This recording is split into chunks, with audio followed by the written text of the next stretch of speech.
Okay, for the audience that doesn't know you, feel free to introduce yourself.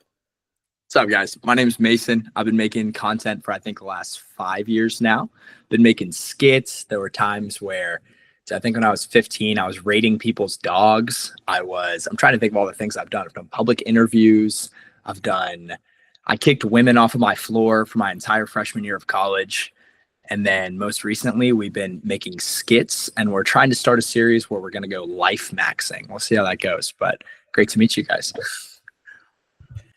So, how did you get started? Tell us the beginning. What was the day you were like, I, Mason Amendola, if that's how you pronounce your name? Dude, you actually killed it. Most people don't get it first try, but good stuff. Thank you. Yeah, I was going to say, yeah.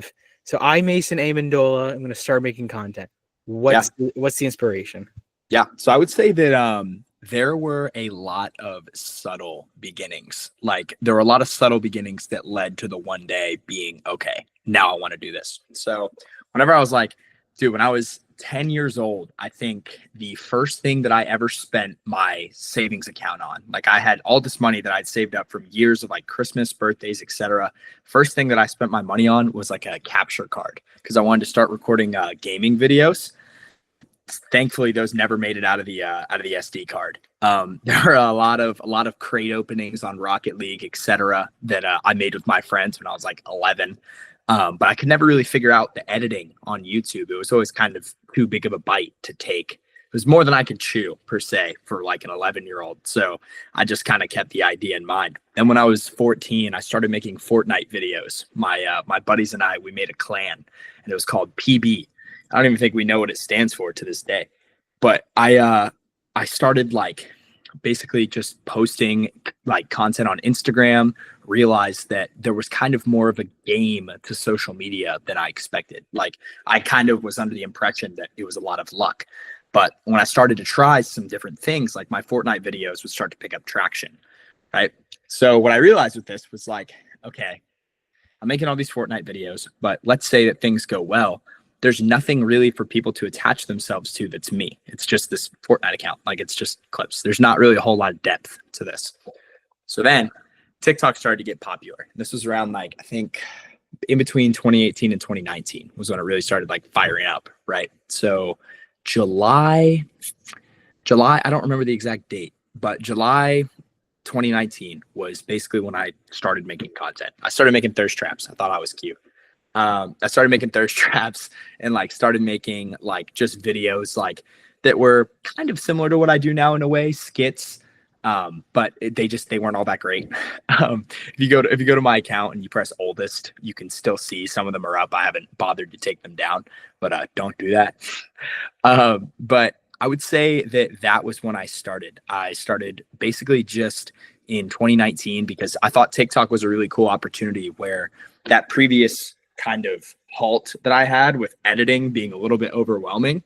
Now in TikTok, it was just like you just recorded videos on your phone. I was like, wow, like, okay, cool. Like I can do that. That's easy enough. And I saw the edits that people were doing. Like TikTok didn't even have text at the time. It was you had to go into Snapchat and like put it there. So I was like, okay, I see how people are doing this. And so I went into Snapchat and edited it. So social media was like just that was kind of how I got started. You got a little dog or something? Yeah. Was he misbehaving? Well, no, I'm trying to like smack the wall. So like, cause I don't want to go and get them right now. In the middle of this. You're all good, brother. He's barking. Yeah. So I just smacked the wall. I got you.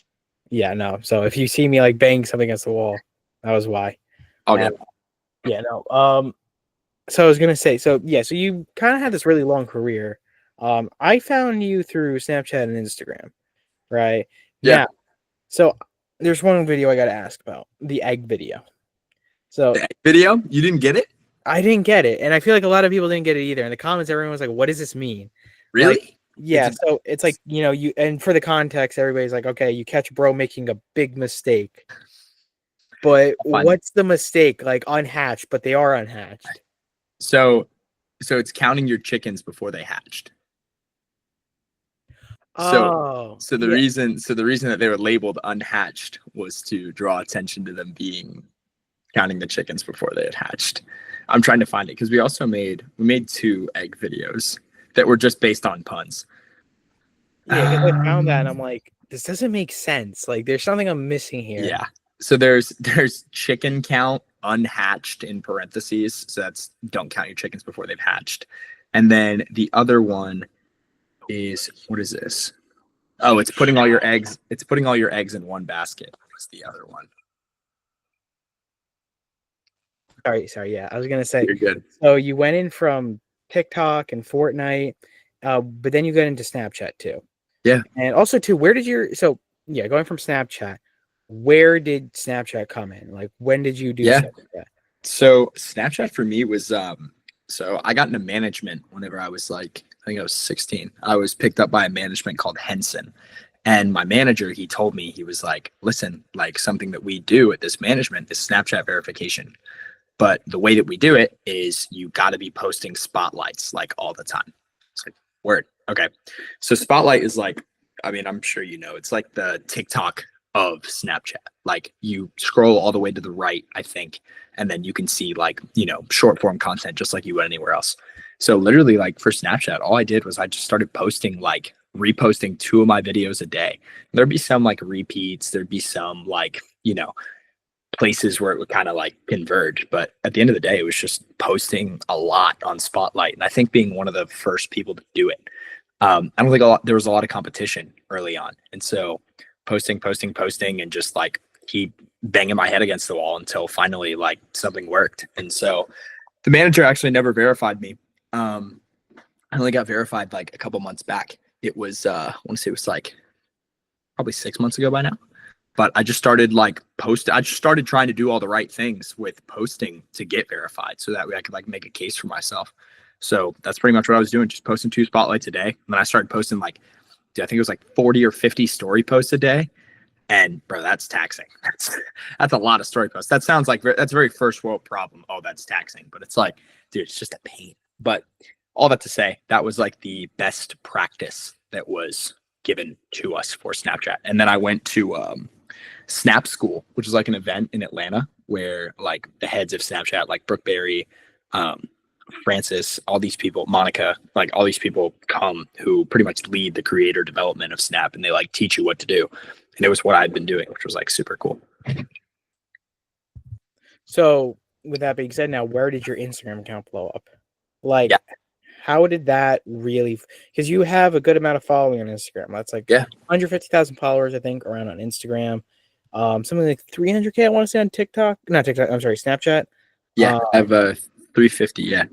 Yeah. So where did you really start to blow up though? Like, what was the thing that you were like, oh my gosh, like I'm now like semi-famous, right? If you consider yourself that.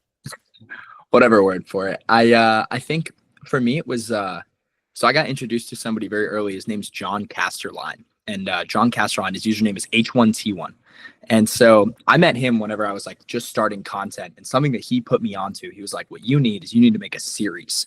He was like, what series do is they give people something to like kind of know what's coming next. They give people a general idea as to what they can expect whenever you're making content. So if you have something that blows up and goes viral, like ride it out and keep like making videos around the same subject. So with that in mind, like I pretty much gained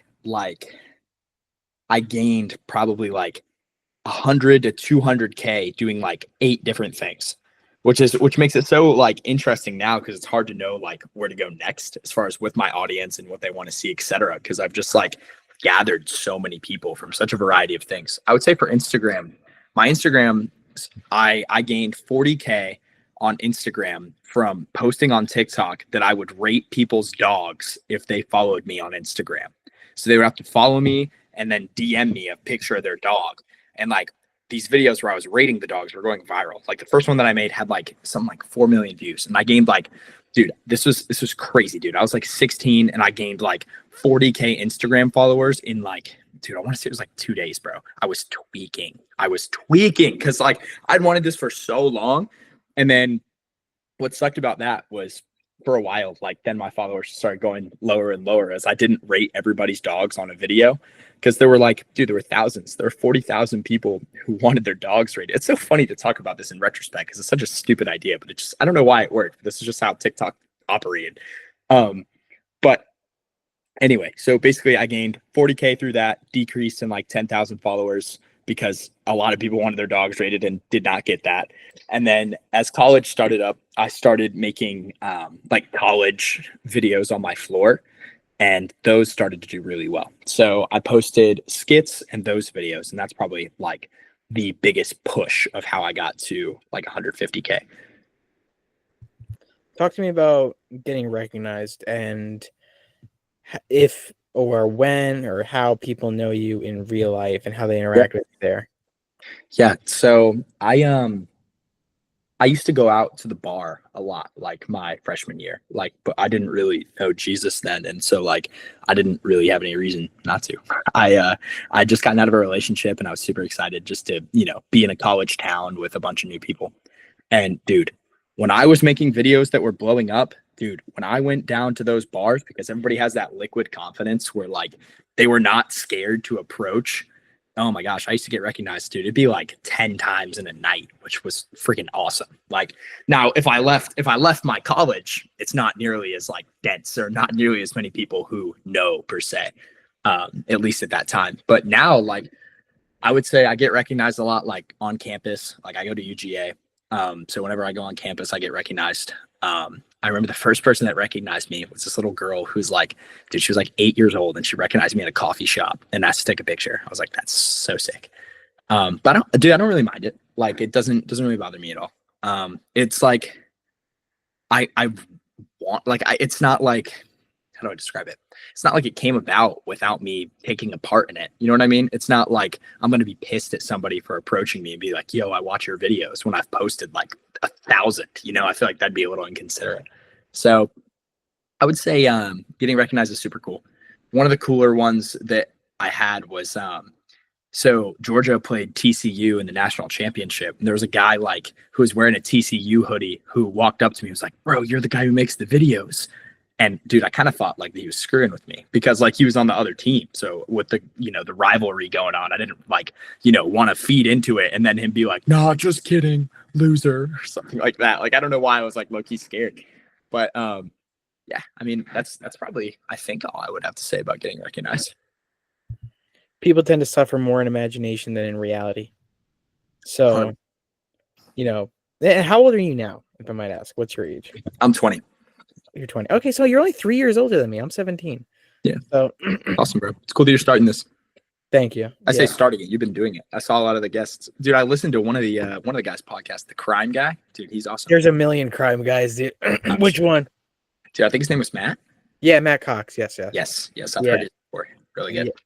Yeah, no, that was a good one. I like doing Matt's interview. He actually recommended people to my show when I would ask people to do interviews.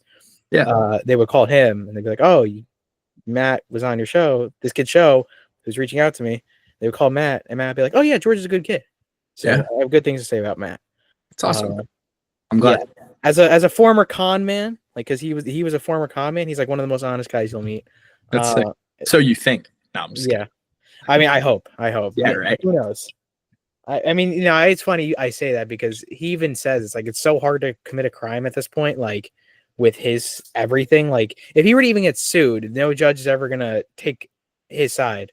That's so true. Yeah, he doesn't have a whole lot of backup if he goes down the wrong route. Absolutely, yeah. No, and so going down the path, I remember you mentioned about Jesus, right? Yeah, you didn't know Jesus, so talk to me about that. I didn't, man. No, I didn't grow up like religious. I went to church because I thought there were cute girls that went there when I was in high school. I was like, word.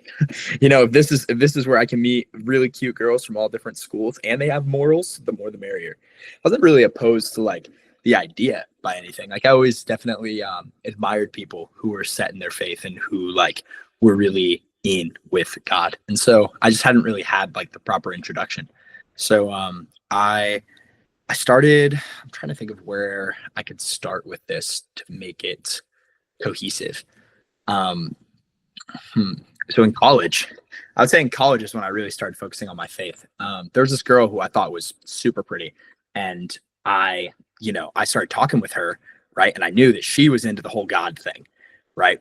And so I said to her, I was like, listen, like, I've always wanted to get closer to God. I just have never really known how. Like, the Bible is just a little bit intimidating from afar when you don't really know where to start.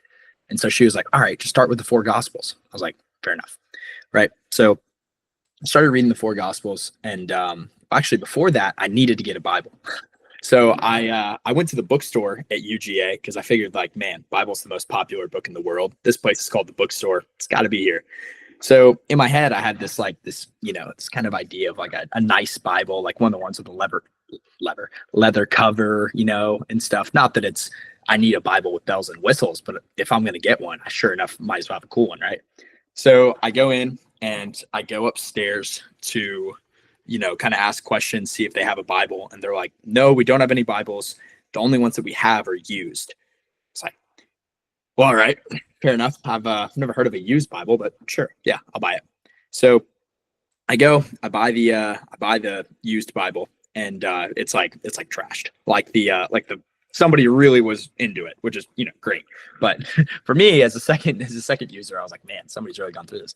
So when I got to checkout, I was talking to the lady, and she was like, do you need a receipt? I was almost like kind of taken back. I was like, trying not to like take it personally, but I was like, I think I'm going to return this. Like, what are you trying to say?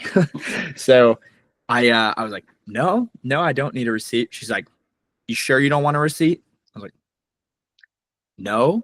And she's like this old woman. I'm like, really like I'm not going to get in an argument with this woman, or I'm not going to like lash out, and just in general. But she was like, just take the receipt. I was like, okay. I was like, all right, I don't feel like arguing with this anymore, and I'll just throw this away. So I walk outside, and like I walk around a corner, like she couldn't have seen this. And I see a sign that just says free Bibles. And I was like, whoa, that was cool. Like, yeah, wait a minute. And so using the receipt, I went and returned the used Bible, and I took one of the ones that was sitting there. So I thought that was really cool. And then like I continued to walk through campus, and dude, UGA is like, there's not really much of a city except for the college. So like we have there's like a downtown that has like bars and stuff, but there's not really like a whole lot to Athens if you take UGA out. It's a college town.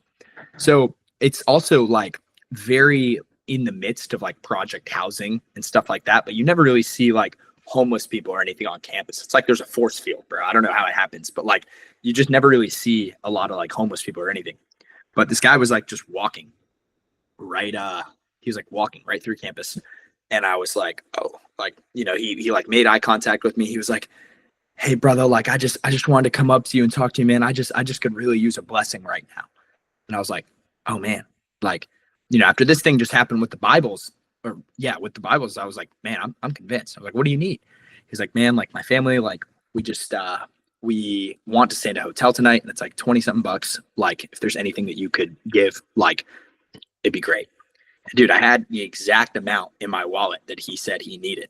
I was like, whoa, okay, that's a little interesting too. So I give it to him, right?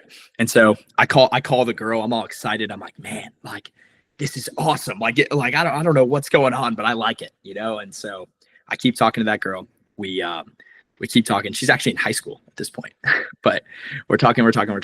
And then I start to like her, obviously, right? And she hits me with what did she say? She big dogged me with faith. She was like, man, like, I think you're awesome, blah, blah, blah, blah, blah. But it's just like any guy that I date, like, it's really important to me that they're a man of God. And dude, for me, I'd been reading the scriptures. I'd been hustling for like 2 weeks. I was like, who does she think she is? Or it had been like a month. But I was really like trying my best, like getting the word and like to really like learn and be like as studious of this as I could. And then I had somebody like pretty much just stomp on my belief and be like, nah, you're not there yet. Damn. All right. So I was frustrated by that. And then I got mad at I was mad at God and started doing everything pretty much that I was doing previously, which just went to prove her point that I wasn't the person that I thought I was. And so I started like going downtown again. And then my buddy invited me to a small group. And so when I got to that small group, I was sitting there, I was listening for a while. I wasn't really super excited to be there, but I was just listening. And then at one point, like there was a time where they opened it up for like questions. And so I described to them like what had happened to me and like how I felt about it, etc. And they all just sat there and like listened. And they were like, Mason, we all want to lay a hand on you and pray for you. I was like, whoa, like, okay, cool. Dude, they all like laid their hands on me and they all started praying all at once. There were like 12 hands, like all just on me, and 12 people like talking while I'm in the middle. I felt like I was like in the center of a group huddle. And I was just like, whoa, like I just felt like really overwhelmingly loved. And so I kept going back to the small group. I kept going to the small group, but I would say that I was still like living two lives, honestly. It was like the going out life and the trying to learn more about Christ's life. And that kind of continued on and on and on. I prayed to God. I was like, you know what? If alcohol is that big of a problem, show me, right? Oh, did he? So then in January, after months of this ill behavior, I basically like, I'd gone out like 5 times in like 8 days, which was like a lot. And it was just getting drunk, like trying to hook up with girls, like just doing literally anything that was not fulfilling me. And I remember I was just like staring at the ceiling. I was like, okay, I got to change something. Like there's something that needs to be different. So I said to myself, and I said to everyone around me, it was January 27th. I was like, guys, I'm doing sober February. So during February, I signed up to do a mission trip that was in March, and it was March 1st. So sober February continued on. And then I got on my mission trip, which is where I went to Jamaica. And dude, this story's probably all over the place. I'm hoping that you're still with me, like linear wise, because I've just been going. But anyway, so I go on this mission trip, right? And while I'm on this mission trip, I pray that like God, like, something I really want to be is I want to be a light. So in that moment, about 2 minutes later, I get a text from my mom and it says, "You inspired me." It's a photo of a Bible. Bro, I just started crying. Like I just started crying like profusely. Oh my gosh, like what is going on? And so I went and talked it over with like my small group in Jamaica. And I was like, you know what, guys? And I took out my fake ID and I just like cut it to pieces. I was like, no more of this. And now it's my Bible bookmarker. But so I cut up my fake ID, and that like sober February turned into sober March, sober April, sober May, June, July, etc. And now, I mean, there have been times obviously where I've slipped up, but for the most part, I've just been really trying to chase after Christ since then. Salvation is the beginning of your relationship with God. Accepting that Christ died is the beginning. Most people tend to think that's the end. You go to heaven and that's it. Yeah. That's not. It's the beginning. That's when you develop a relationship with him. That's pretty cool. And it's amazing to me the amount of people that look down upon Christianity and think of it as such a hate. They're like, oh, it's a bigoted, religious group. But I think it's the total opposite of that. Yeah. Jesus was like the most loving person, and he preached nothing but love and oneness with God. And everybody seems to look down on Christianity. And it's such a shame. Like if you look at all the other religions, everybody has such respect for them, but rarely Christianity. Yeah. And I myself am a Christian, so it's interesting. Atheists are always like ready to bash Christianity, but I'm like, really, like that one, like the guy who really preached forgiveness and love, and they're like, yeah, but what about the Old Testament? Yeah, but what about this one verse? And I'm like, I don't know, but the guy that I like, Jesus, the guy that I follow, doesn't say any of that. So I don't know. There's a lot of it's very easy because it's very subjective in a way. Like anybody can really say like that they accepted Christ, and it's very hard to delineate what's true and what isn't. Or there's also the process where it's like, when you accept Jesus in your life, you're still not perfect, and there's still like room where you have this title where you call yourself a Christian because you're attempting to follow Jesus, but also like there's still a lot that there is to learn, and a lot to work on, to the point where it's like you're not having this negative impact on others, right? Like, you know, I was still calling myself a Christian and going out like 3 times a week and like, you know, just living for lust, living for sin, living for all of that. And so it's like, you know, the people that I hurt during that time, like I can't really, you know, I can't really change that, you know, like I can't really like go back, but like, you know, it takes time to build into somebody who follows Christ. I'm not entirely there yet now, you know, like I still, you know, I'm still slipping up and stuff, but like at the end of the day, it's just like, where's your heart and where are you trying to be? And so that's kind of where I'm at. I've been reading the Bible recently. It's a high recommendation. I've been reading the book of Proverbs. It's good. Yeah. So what advice would you give to young people? Advice I would give to young people, I would say try to, as soon as possible, stop caring about the opinions of other people. Try as soon as you can to stop caring about the opinions of other people, because there's so much freedom in that. I think the realization that, you know, you only have one life, as cliche as that sounds, is something that hugely pivoted how I wanted to live my life. I pretty much, I mean, I wake up every day, man, I'm chasing this dream of social media. Like, you know, if views are down, money's down too, you know, but like at the same time, bro, like there is nothing that I would rather be doing than trying to chase this dream of mine. And so it's like keeping that in mind. If I was to have cared about other people and their opinions of me, like, dude, people called me like slurs when I started TikTok. Like it was not cool to be the first guy like trying to start TikTok at my school. It was not cool. Like, but I always just kind of had this aspiration of where I wanted to be, and this foresight to say, like, you know, at some point this is going to pay off. At some point, like I'm going to be one of those people who has followers and who can make money just from like having fun with their friends and make a good impact on the world. And so it's like the sooner that you can stop caring about what people think, the better. And try everything. Okay, not everything. Stay away from drugs. But like, you know, don't be afraid to try things, right? Like I see a lot of my friends now, like, you know, you'll see people who are like afraid to talk to girls, right?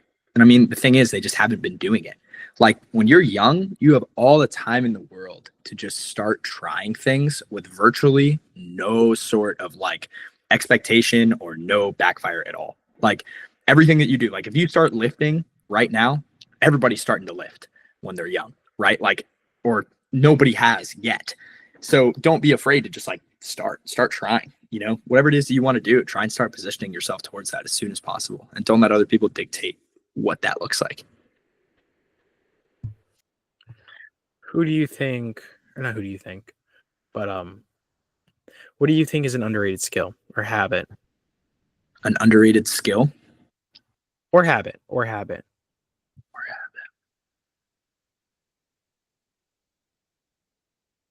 An underrated skill, I would say, is charisma. Charisma is like, it's made up of a lot of different sub skills. But just being able to hold a conversation with somebody and being able to be engaging and enjoy said conversation is something that I think is extremely underrated. I think that we live in a time right now where everybody, you know, they walk around with their headphones on. They're not really like making an effort to be sociable. But if you try talking to anybody who's like, you know, over the age of 50, most times if you say hi to like, you know, a 60-year-old or a 70-year-old at the grocery store, they'll tell you their whole life story, you know? And it's just like having that ability to flirt with everyone. Not like I'm not flirting with women as a guy in a relationship, but it's like just to talk with people and be trying to have fun in every conversation, I think is something so valuable. And I think it's something that's gotten me like really far. Just having that sort of ability to get enthusiasm out of people in certain scenarios, I think is such an underrated skill. 5 years from now, where do you see yourself? 5 years. I see myself with 1 million followers on YouTube. I see myself inspiring people to chase their dream despite what other people are saying of them and despite what other people put a box other people try and put them in. Hopefully I'm making videos with my friends, having a blast. And dude, hopefully I have a wife by then. Fingers crossed. Hopefully my girlfriend and I now are working towards that. I'm trying to think of anything else. Yeah, dude, that's what I got on that. So going from there, how do you think fame, if at all, has changed you? If for the better or for the worse? Or at all, again? Like, such an interesting That's so funny to hear. I would say that gaining a following on social media definitely, how did it change? I don't know, it gave me more confidence, gave me more or less fear of my personality. Like I'm not worried in circumstances if I like walk in somewhere and like people don't like me. It's like, well, I got like for in the beginning, it was like, if nobody else likes me, like my group of friends like me. Now it's like if nobody likes me, like, 160,000 people like me. And that's okay, that sounds really wow. Hold on, let me stop that. That sounds really egotistical. That's not what I mean. But like at the end of the day, it's like it showed me that if I put my personality out there, there are at least people who hold on to it. So it's like, if I'm ever worried or feel lonely, like in a room, or feel like I can't like make friends with somebody, it's almost like what I said earlier, like when you're younger, start getting reps and whatever it is that you want to do. Like I've made videos, I've communicated with people, I've cold approached, hundreds of people for like interviews or for, different jobs, or I'm like handing people stuff. And it's like, I've had so many interactions with people on a large scale, like with social media, and in like an interpersonal scale, that I just don't worry about the thoughts of other people as often anymore. It's just kind of, I'm like almost desensitized to it, is what I would say. Talk to me about the industry of social media, because you're in an industry where, unfortunately, negativity breeds attention, Yeah. and oftentimes the most famous people, or many famous people, are doing something really embarrassing, stupid for Yeah. attention, which unfortunately does work, or doing something tremendously negative, i.e. rage bait, kind Yeah. of like harmful pranks, things that aren't even really pranks. They're really kind of just being mean. Yeah. Not always, but a lot of times. So Yeah. when you have an industry like that, and a lot of people have that idea, how do you sort of think about that, right? Those individuals that create content for the sole sake of getting people to like them, or getting just attention, right? Because eventually money means less and less, I would imagine, right? And Yeah. eventually it becomes about other things, right? Like attention, power. Yeah. And so on. I would say that fades. The people who are working towards just getting viral are going to fade. I mean, I even saw that in my own content. It's like if you don't relate yourself with something that's really who you are, or really like what you believe in, it's very hard to stay persistent in that. It's like I like you see a lot of people who do like, street interviews, and people do, I'm trying to think of other stuff like rage baiting, like you're talking about, like all of that stuff is great and will always get views, but it won't always be consistent. And that kind of puts you in a box where it's like you either have to get really good at making that content and hope that it consistently like brings in income. But it's like guys like Jack Doherty, right? Like, dude, I mean, has completely monetized like just using OnlyFans women and money to create more views. It's like, what is he building towards? What business could Jack Doherty like start aside from what he's doing now that's really going to succeed? Like, what's he going to sell? There's not really like, I think that social media is growing more and more towards being a marketing device more so than it is to be just social media, because it's like everybody can use it to have a kickstart to whatever business they want to enter. And I think that's the end game of a lot of social media creators. I think a lot of social media creators are people who want to be entrepreneurs but don't have the avenue to do it yet.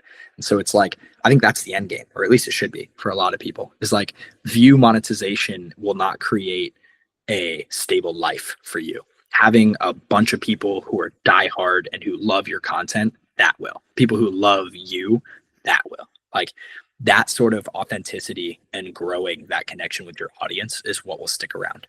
I don't think that stuff like rage baiting or stuff like street interviews or stuff like, no hate to those people either. Like, there are plenty of people who like make good money from it, and maybe they, it's a means to an end, but it's like the way that I see this, I want to be in this game for, like you talked about, like 5 years plus, right? Like that's the goal. So it's like, if I want to take it in that direction, then I feel like I need to have a bigger picture. I think other people should too, if they're in social media and want to take it far. If you can be like, far-sighted enough to look and see where you want the next 5 years to look like, or what would be your dream scenario with social media, like I think you're doing something right. Because if you look at guys like Mr. Beast, right? Dude, Mr. Beast's content is not about his personality at all, right? Like the only reason, but the thing is, Mr. Beast, there's a level of degree in content creation where if you're that damn good, like people are going to know because you get so many views, right? Like over time, people have just had to know who Mr. Beast is because he's constantly doing it. But like that percentage is so much harder to achieve, and it's achieved only by so few people. So I think that like social media as a dream and as a like a what's the word, like give me a second, desired career is like you have to define what that looks like for you. And a lot of the times it's a lot easier to grow a group of 10,000 people who really love what you're doing than it is to grow 100 million or whatever Mr. Beast has, right? Because it's like stuff like Feastables and Lunchly is, you know, people buy it and people know it now, but that's because Mr. Beast's system to like get views is that good. And that's really, really hard to achieve. Not to say it's impossible, but it's like you will have a much better bet really carving out your audience in a way that is extremely like precise, is what I would say. I don't think you need to please everybody. With viral content, there are only so many people who can do that. I think you just need to find your people. How have people around you changed? Right. And what I mean that is, when I'm saying that, I mean people in the way that they treat you, if at all. Yeah. Have they changed? Right? Have people been kinder to you or nicer to you than, you know, maybe prior? Because unfortunately, money and fame does change people around you as well. Yeah.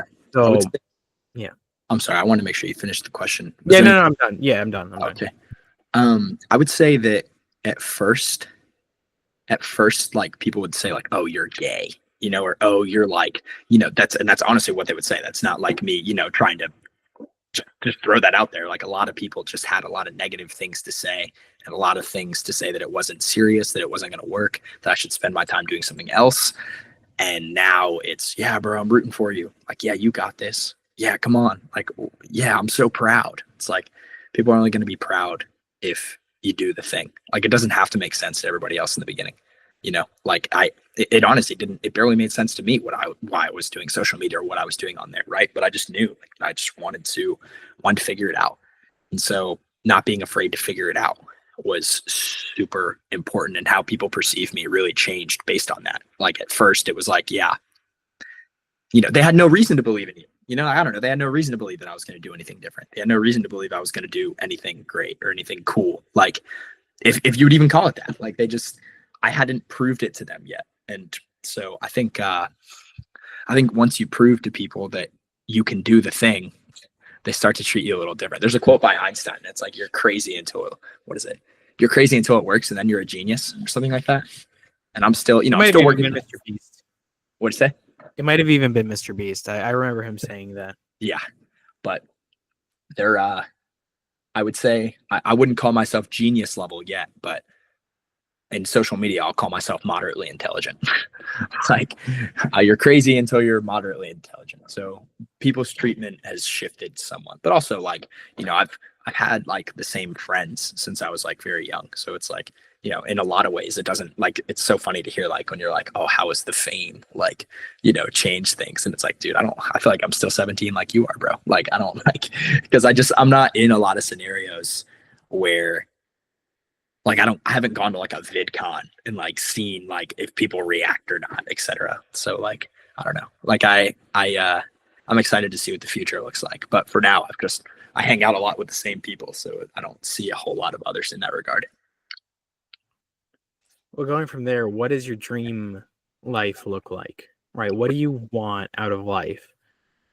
What I want a family, and I want to be a strong enough father to lead that family in the right direction. And so I think that with like, that's like a virtuous kind of goal for how I want to be. Like, I want to be, you know, a man of God, and I want to be able to lead my family in that direction. I want to be, you know, somebody who uses their platform for good. And I want to, you know, create financial freedom for myself through making fun videos with my friends and inspiring people.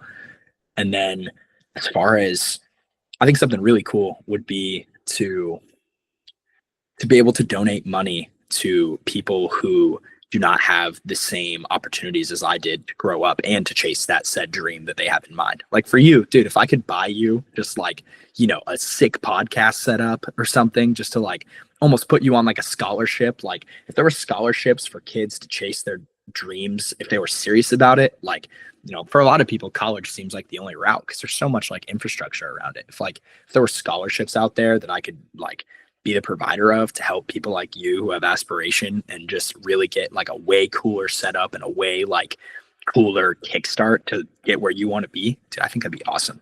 I think like just trying to inspire people that you don't have to give into like nightlife to have fun. You don't have to be hooking up with girls to have fun. You don't have to be getting drunk to have fun. Like just letting people know that there are other options. I think if I like could accomplish those things and have a great family, I think I'll be all right. I'll sit back in my chair and rock in it or whatever, or I'll go to the retirement home and play golf knowing I tried my best. So my next question is, do you know Chris Williamson? Yes. Okay. So he had an interesting conversation with Alex Hormozy. I love Hormozy. I love it. Good dude. About being useful. Yeah. So he had a quote and he goes, Chris Williamson is saying to Alex, he goes, "You've already reached goals that you said were going to make you happy." Have you ever felt that? Where you look back and you're like, I reached goals that I thought were going to make me happy? 100%. 100%. That's why I tried not to answer you with numbers because like, dude, I kind of had a moment where I had to sit back and like, see where do I want to go in relevance to my content. Cause I was like, when I was 15 and when I set out on this goal that I wanted to do social media, my thought was if I had 1 million followers on TikTok, if I was verified on Snapchat, had 100K on Instagram, had 10K on YouTube, my life would be paved. Like I thought from there, we're good, as far as like financial goals, everything. Cause it just seemed like for everybody else, it was falling together. So I was like, dude, great. Once I get there, we can just chill. But sadly, that's not the case. Sadly, that's not. But I don't really know. I don't know how to feel about that, but you definitely bring up a good point. But those are some that I felt like they're the only goal that I haven't hit that I had on my original whiteboard whenever I was in my room at my parents' house was those goals that I just said to you. And I've achieved all of them except for 1 million on TikTok, but I have 1.4 across everything else. So I don't know. Maybe I hit it. Maybe I didn't. I don't know what little me was thinking at the time, but hopefully I achieved that. What's the biggest lesson that you've learned throughout your life? Let's be very big here. Throughout my life. That's a big question. Biggest lesson I've learned throughout my whole life.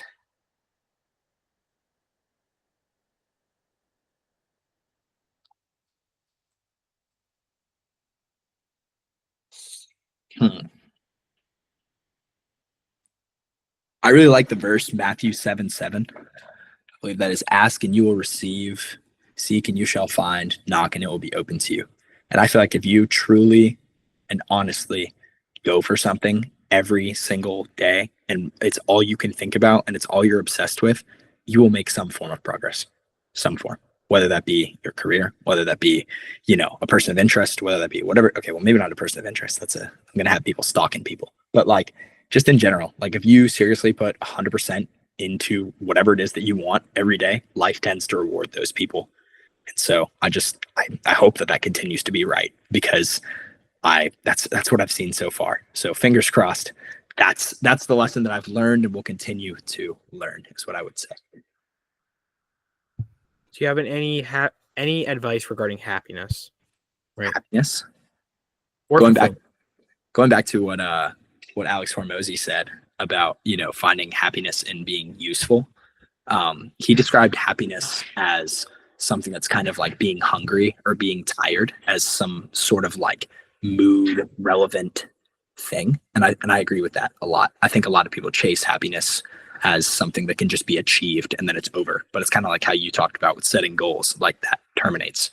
So I would say that I think being fulfilled for me has come from putting my time and putting my dedication toward things that will gratify me in the long run. So it's like, pointing yourself like, dude, sometimes I'll catch myself like playing Clash Royale, dude, and just like keep press and play like 5 times. And then I wonder why the rest of my day seemed like it was so like, not as important. It's like, dude, you just all the dopamine that you had just came from just doing something stupid. Or it's like if you scroll, like if you just keep doom scrolling, dude, like you're not gonna find persistent happiness in that or joy in that. I think that joy is a better word for persistent happiness. And I found joy through being useful and through being good at things that I put my mind to. Talk to me about social anxiety. Talk to me about somebody who struggles to talk to people, because you come across somebody who's naturally pretty able to talk to people, for the most part. I've yet to see you be super anxious or awkward. But talk to me about somebody who can't talk to people, somebody who or really struggles to. They think that every talking to somebody is a chore, right? They can't manage it, right? It's something that has to be managed. It's not something that just comes naturally, or at least not relaxed. So talk to me about that archetypal, socially awkward individual. Yeah. So, dude, I can't say that, I have enough book knowledge to know where like anxiety is nature versus nurture. But I did not used to be somebody who was extremely comfortable in conversation. I didn't. There was a lot of nurture to it. Like I was an only child. So if I wanted to like hang out with other kids, like I pretty much just had to like go and talk to people. So it was kind of a nurture thing in that way, that like my environment just always put me in a scenario where I would talk to people, and that fear would over time just dissipate, because I think the big thing that keeps people socially anxious is the fear of what people think, or the thought of what will happen next.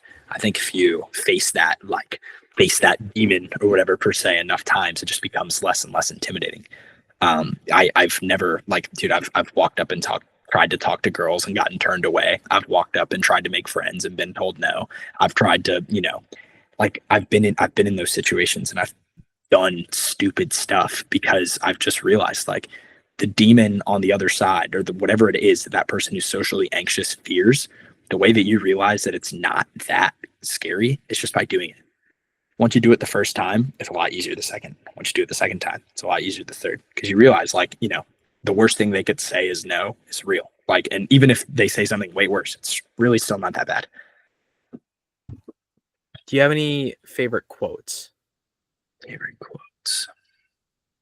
Dude, I heard this in a YouTube video. I thought it was really cool. I talked about it today. If you're being lazy, you're arrogantly assuming that God will give you another time to do what you need to do. I think that every day that you wake up is a gift. And I think that it's something to be grateful for. And so I believe that if you're waking up and you're not happy, then you need to do your best to change something, because there's so much to be grateful for and so much to be excited about. Talk to me about fitness. What fitness advice do you have? Fitness, dude. If you show up to the gym every day and you start just showing up and trying, you will get better. Dude, I did not know what I was doing when I first started going to the gym. Just thought that I would see guys in movies, and the strong ones always seemed to be the ones that had cool stuff going on. So I started going, and I think over time, as long as you start and you keep making that incremental progress, I mean, it's just like the social anxiety thing. It's just a matter of time. Working out is not hard. It's just doing the right thing as often as you can. I mean, over time you figure out how to optimize, right? Now I know how to train where it's absolutely great. But to transform your body, at least, I mean, you can transform your body in a couple months to at least a physique that is in probably the top 5% of people. So it's just, try your best to show up and give it a shot, and you're good. You'll figure it out as long as you're persistent enough. But if you start going every day, dude, it's like studying, bro. When I really needed to study, I would just show up to the library and just like sit there, be like, all right, well, now I'm here.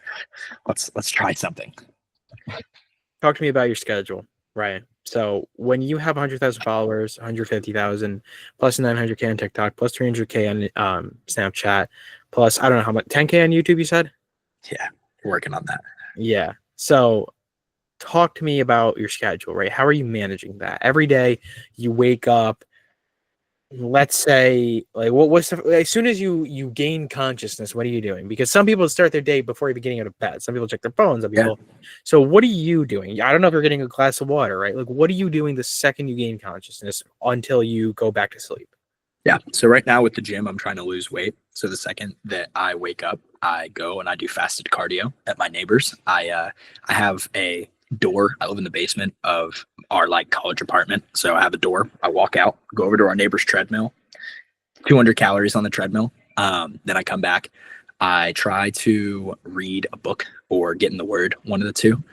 And I get water. I take my creatine, take my supplements, get some coffee, and then try and bang out whatever work that I need to do for that day. So whether that be like responding to emails, editing, there's a lot of planning stuff also. I would say that like I don't have, how do I describe it? I'd say that the tasks that I have are a lot less oriented around like what sucks about content is there's not really one button that you can just press a lot that will make you get there. There's a lot of creativity like to it, right? Whereas like, if you're somebody who, how do I describe it? Like if you want to catch a fish, for example, if you cast the line out enough times, you got a better shot. Like for this, it's posting, right? And so there are a couple things that need to occur in order to post. Like for me with my videos, like it usually has the guy upstairs, usually got John in it, right? It's usually got like, somebody recording me. Like I'm not a person who like just talks to the camera very often in a lot of my videos. And some I do, like I'm comfortable with it, but I like doing skits. I like having people. I like having big ideas that create a joke, like the stupid thing with the eggs, like just stuff like that. Like I enjoy stuff like that. And so now what we're trying to do is like, organize with a cameraman, right? Just to optimize, kind of like that conversation with the gym. Like just,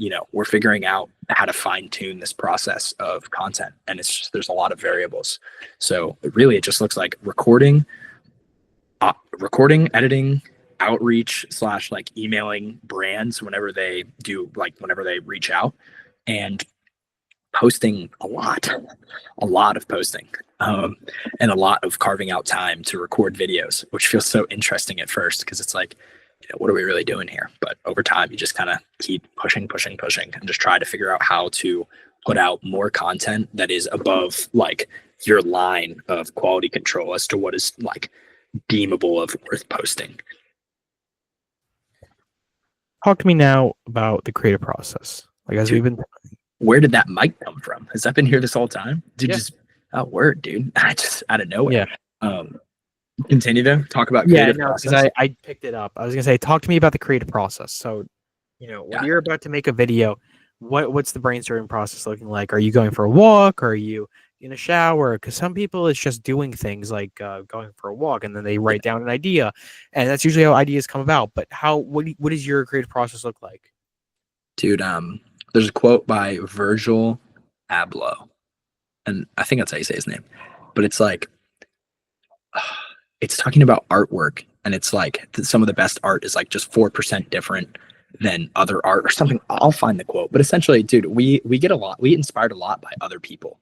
Like, if there's stuff that's going on that's popular, right? Like there was a trend the other day and it was like, you probably saw this. It was like suspect is blah, blah, blah, blah, blah. Suspect is, did you see that trend? All right. No. So it's like, let's say that you and I are recording this video, right? I'd be recording you as you were running, and I might be like, suspect is a podcaster or something like that. But it's like it's more funny stuff, right? Like, so if like you and let's say your girlfriend were doing it, you probably know some dirt on your girlfriend that you're going to say to mess with her, and then vice versa. So like our video was like, I'll find it. So, suspect shoes are untied right now. Good boy. subject on a pie and wrote "Happy First Kiss" because I finally kissed my ex-girlfriend at the time. It did it for Yeah, I my haven't entire seen that. family. Yeah, I've seen everything, but I haven't seen that. You're all good, man. So I would say that like the point that I was trying to kind of drive with that is less so, you know, just show you my video, but more so to say like we're inspired a lot by other people and a lot by like what's going on and just kind of try to like put our own personal spin on things that are already happening, kind of position ourselves in a way where like we're associating ourselves with things that are already popular. Like we made a video at the start of like, you know, when the election media was starting to kick up, like when Kamala switched off from when it became apparent that Kamala was running instead of Biden. Like we made a video that was like, you know, POV us if we were president or something like that. You know, it's just like use current events to kind of pivot what topic we use and then use our personality to fill in the blanks. What do you think? Oh, okay, that was my battery. I was my camera. I was gonna say, what do you think your biggest regret is? Right? What do you think the biggest mistake in anything that you've done, especially content wise? But what do you think? Maybe a mistake you continue to make. Maybe a mistake that is strictly to the creative process. Maybe a mistake that you just can't seem to help. You know, you have this impulse to do it. But what's a mistake that you thoroughly regret, or that you have advice for other people with regards to that you learn from, maybe? Dude, so if I don't regret this, but if I could go back and I could do something different, then I would. Like if I could go back knowing what I know now, I would do it. I know why I did it at the time, but now with the knowledge that I have, I wish I would have done something differently. And that is, I wish I would have created content that was more authentic to the person that I am rather than trying to get views. Because like I told you, like, dude, when I was talking about how like to be in that top percentage of like Mr. Beast, like the reason people know Mr. Beast is because his content was that great. I was kind of under that category of just kind of trying to make videos that got views. I didn't really have like a big picture on where I wanted to go because I was so young. So it was like I just kind of tried to start making content that would make the number on the screen bigger. And what that left me with was a lot of followers who like I don't really know what their expectation is because they've been gathered from so many different things. So it's like if I could go back, I would try and niche down more. And I would also try and associate myself more with a niche. Because if you're just going for viral, then like I talked about with Jack Doherty, like it's very hard to associate yourself with a product or a business that will succeed because all you know how to do is get views. You don't know how to get conversions. So if I could go back, I would try to make content that was more niched, whether that be about the gym, whether that be whatever. Because like you need to have something for people to hold on to know what to expect. All right, for the last question, do you have any book recommendations? Book recommendations. Dude, Other than the Bible. Other than the Bible, I read Atomic Habits and I really liked it. I'm reading A Case for Christ right now, and it's been good so far. I can't say I recommend it because I haven't been that far. I would say Think and Grow Rich and Atomic Habits are two of my favorite books. All right. I think that's a good place to end off. Any final words? Any thoughts? Sweet. No, dude, I appreciate the opportunity, bro. I hope this goes well. Thank you. All right. I'm going to stop recording. We'll talk after the show. Cool. All right. See you, brother. In 3, 2, 1.